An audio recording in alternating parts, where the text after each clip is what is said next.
No, right? And we are back at Up North Out 4. Today we are back with Collette, who has a lot of titles. Today, which is great. Today she, Natural Resources, Chair of the Committee of Natural Resources for Three Lakes. And we are joined with Baerbel, who is the Pollinator Coordinator for the county. Thank you for coming here today. Thank you for inviting us. Yes. And so we're going to talk about the Pollinator Tour and everything and what it's about. Collette, if you want to start. Well, we do have the Pollinator Tour for Pollinator Week, which is coming up. Our tour is on the 19th, and we'll be going to 3 different places. So we'll start with a garden at the Three Lakes Center for the Arts, and that'll be at 9 to 9:30. Then we'll move to the Bee Lawn, which is at the Hearing Nature Trail, and that's from 9:45 to 10:15. And then we're going to see a prairie, and that'll be at James Lake's Farms, just around the corner, and that'll be from 10 to 11. So there'll be an expert there to tell you a little bit about each place.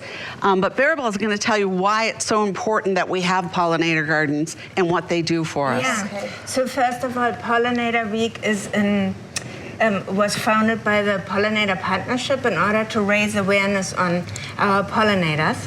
And in 2010, the U.S. Senate actually voted to dedicate 1 week in June as National Pollinator Week. So we are participating in this week, which is from the 17th to the 23rd of June, and with, along with many other events across this country and the nation, and the globe. Right. And why this is important is really because the role of pollinators doesn't get enough attention and what they mean for us as humans. Because a third of all the food that we eat are agricultural crops that are dependent on animals for pollination in order to produce their food. So, in this area, for example, the potatoes, the apples, the cherries, and the cranberries, they all depend on specifically, mostly bees and butterflies for pollination.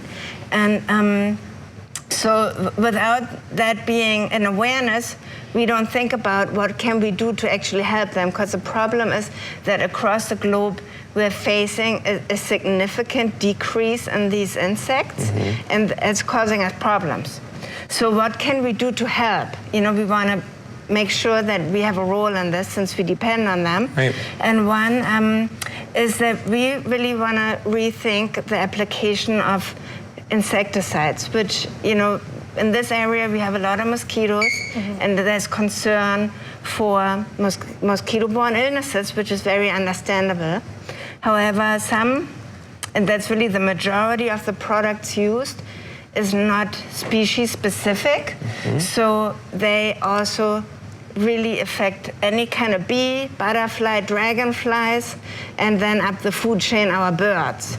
So if you'd like to hear some alternatives, please go to our website from Oneida County Land and Water Conservation Department, and that's oclw.org. There's some alternatives listed.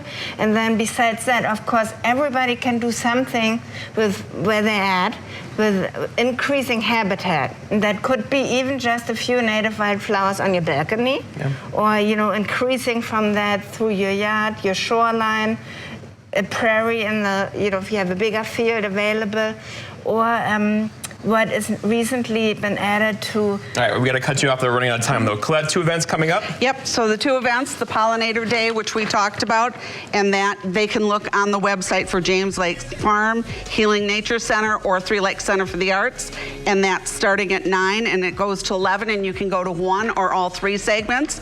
And then this weekend, we have an open house at the Healing Nature Center from 12 until 4, and that's off of Military Road, and you can take a look at what we have there. But we have pollinator activity going on in Three Lakes. Very nice. Great. Save the bees. Save Help the the bees. pollinators. Thank you very much. Well, thank you.